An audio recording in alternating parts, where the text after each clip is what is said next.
High, দেখো আজকে সুস্মিতা পুরো না বলে হঠাৎ করে ফোন করে জিজ্ঞাসা করলো তোমরা কি বেরোবে। আমি বললাম না। তো ও কেক নিয়ে চলে এসছে, একদম অ্যানিভার্সারি সেলিব্রেশন করবে দেখে। এসে দেখে আমি নিজেই রেডি হচ্ছি।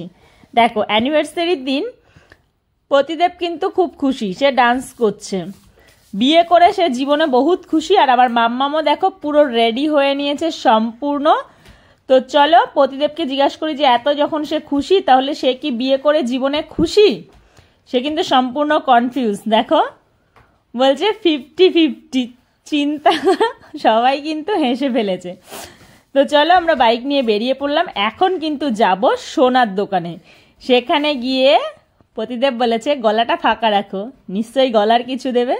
চলো গিয়ে দেখা যাক কি দেয় সে সারপ্রাইজ গিফট। আর সেখানে ঢুকে আমার মামার মুখটা ফার, কারণ রেস্টুরেন্টে না গিয়ে সোনার দোকানে ঢুকেছি। সে তো ভাবছিল বোধহয় যাই হোক বাইরে খেতে যাবো। তো যাই হোক চলো, পছন্দ তো করা হচ্ছে সব কিছু। পছন্দ করে দেখলাম যে মঙ্গলসূত্রটাই সবচেয়ে বেশি ভালো লাগছে।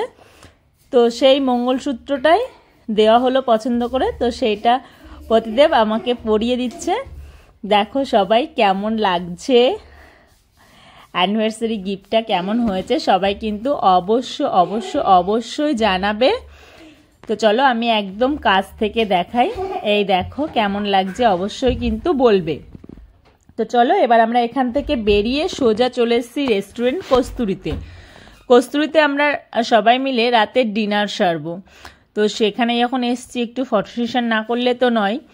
তো চলো সেখানে আমরা ফটো সেশনও করে নিই, আর যত গল্প আছে সব সেরে নিই। দেখো এদিকে কিন্তু ওরা খুব ভালো কাজ করছে, দুজনের প্লেটে দুজনের জল সার্ভ করছে, আর ম্যাডাম এখানে বসে গেছেন। তো চলো এবার আমরা অর্ডারটা সেরে ফেলার পর্ব, কারণ অর্ডারটা দিয়ে আমরা কিন্তু কেক কাটবো। কেকটা ডেকোরেশন করতে নিয়ে চলে গেছে। দেখো কেকটাকে জাস্ট বার করে ক্যান্ডেলটা দিয়ে আমাদের সাজিয়ে দিয়ে গেছে। ওরা কিন্তু খুব জোরে জোরে অ্যানিভার্সারি ইউজ করছে, এবং আমার মেয়ে অদ্বিতীয়া এবং দিদি অদ্রিজা দুই বোনে মিলে কিন্তু ভীষণ জোরে জোরে চিৎকার করে করে যাই হোক অ্যানিভার্সারি সেলিব্রেশন করছে, বলছে। খুব ভালো লাগছে শুনে। প্রতিদেব কেক খাইয়ে দিচ্ছে, আমি একটু প্রতিদেবকে কেক খাইয়ে দিই। এবার বাচ্চা দুটোকে খাইয়ে দিই। ইস, পুরো একদম গালে লাগিয়ে দিল কেকটা। যাই হোক বাচ্চাগুলো কিন্তু খুব খুশি। আর কেকের টেস্টটা কিন্তু জাস্ট অসাধারণ ছিল। তার জন্য সুস্মিতাকে অজস্র ধন্যবাদ যে এত সুন্দর একটা কেক গিফট করার জন্য, আনার জন্য। তো চলো দেখো দুজনার কিন্তু গালে মাখিয়ে দিয়েছে আমাদেরকে। বললাম দিও না, তবুও কথা শুনলো না।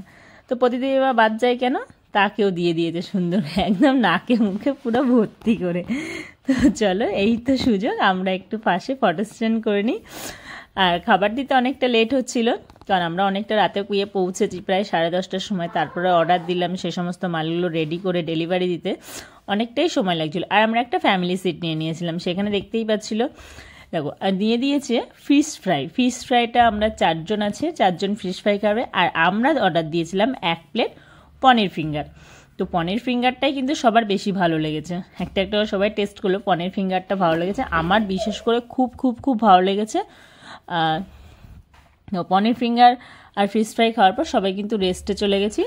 রেস্টে চলে যেতে পাঁপড় ভাজা দিয়ে গেল।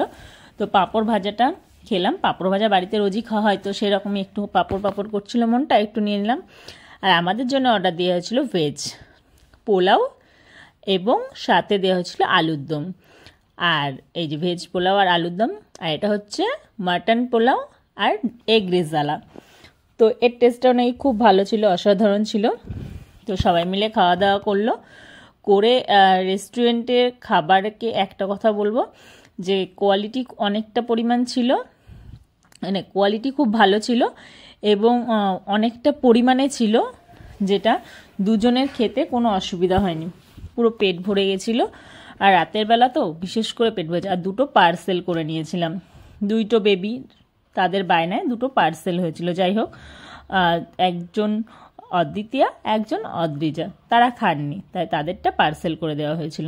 দেখো খাওয়া দাওয়ার পরে তারা টিস্যু দিয়ে হাত মুছছে সুন্দর করে, আর সাথে সোফাগুলোকেও টিস্যু দিয়ে মুছছে। বিরাট একটা কাজ পেয়েছে। যাই হোক খাওয়া দাওয়া তো কমপ্লিট।